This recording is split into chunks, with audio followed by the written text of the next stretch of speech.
Okay, so I figured for the Monday, Thursday class, it might be worth me doing this again. And for the Tuesday, Friday class, for you to see this for the first time. So if I look at some of these questions, we'll start with number one. I believe the area of a parking lot question is 600 square meters. So one thing to keep in mind just to start with is when you see the term square anything, square meters, square feet, square yards, that should be an indication to you that we're doing area. A car requires 6 square meters, a bus requires 30 square meters, and altogether we could only take 60 vehicles. Then we're talking about a car is charged $250 and a bus $750. So if we're going to try and do this chart method, the two items we're dealing with are cars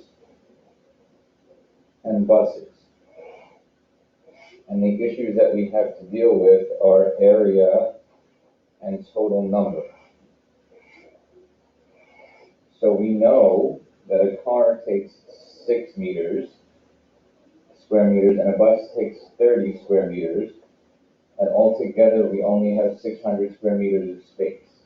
We know that whatever the cars are and whatever the buses are, we could only have 60.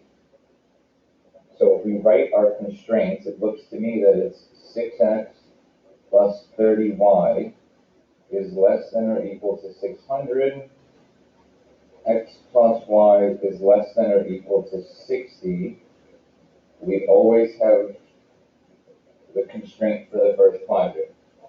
And don't forget we need the objective function, which in this case is if we want to maximize income, we want to maximize our money, that's 250x plus 750y. So now it comes time to graphing. And from what we've talked about, we may want to do that cover-up method. And when I say we may, I'm saying we do. So if we draw in a graph, remember we're trapped in the first quadrant, which should make sense because you can't have negative cars or negative buses. So if we look at what our x's and y's are going to be, for this one, x is going to be 60, y is going to be 60. Up here, x is going to be 100, and y is going to be 20. So my thought is, your graphs should go by 10. I don't know if I have enough space on mine, but let's check. I should have 1, 2, 3, 4, 5, 60 and 60. 6. And we will connect those. Our other graph was an x value of 100 and a y value of 20. And we'll connect those. And in this case, they were both less than or equal to. We're trapped in the first quadrant. So this should be our feasible region or our shaded region.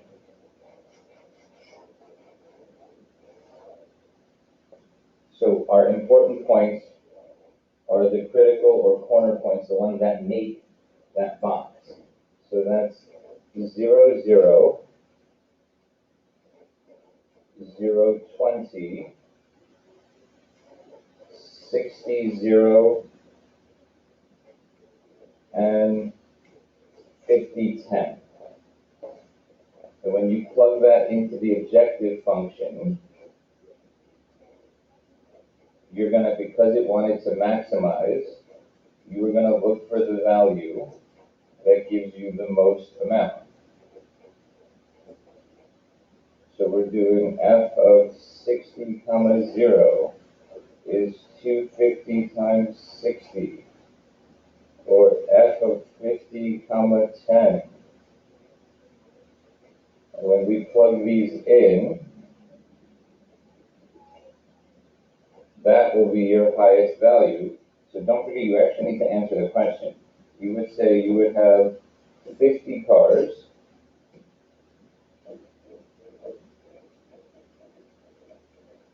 and 10 buses.